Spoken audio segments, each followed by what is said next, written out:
Well, hello again from Bali. I think this is going to be my final vlog entry for this particular series.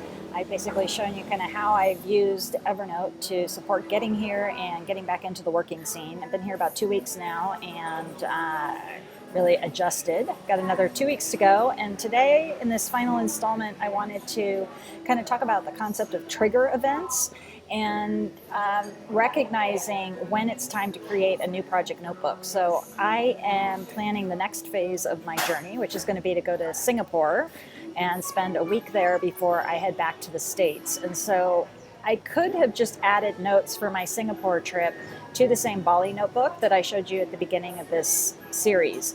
But for me, I'd rather segregate those into their own project notebook because really the ticket and all of that kind of activities are different than my Bali experience. And I will just archive the Bali trip or delete the notes and clean out the notebook at the end of it.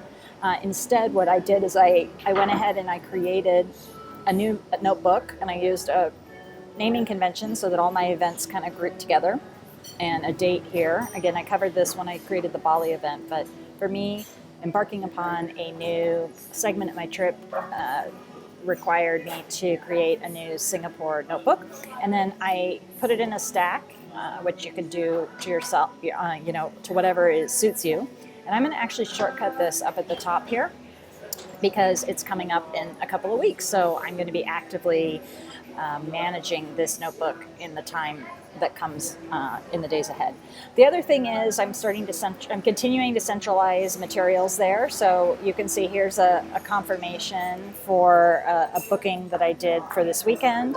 I'm going to just send it to Evernote. And this particular one is more about Bali. So I'm not creating its own project notebook for that because it's part of my Bali adventure.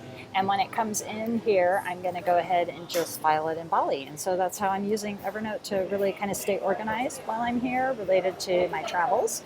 Obviously, I'm doing my work here as well, and I've given you some insight into those processes. You can see now that it's come in, I'm going to go ahead and just schedule or sort it here. Thank you so much. Looks great. My food has arrived. Thank you. Thank you.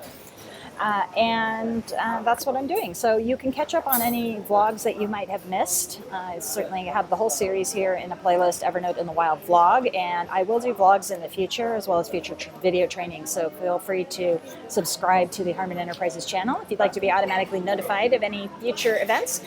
For those of you that watch the whole series, thank you so much, and feel free to share it, and hope you got value from it. Thanks for watching, and until next time, bye from Bali.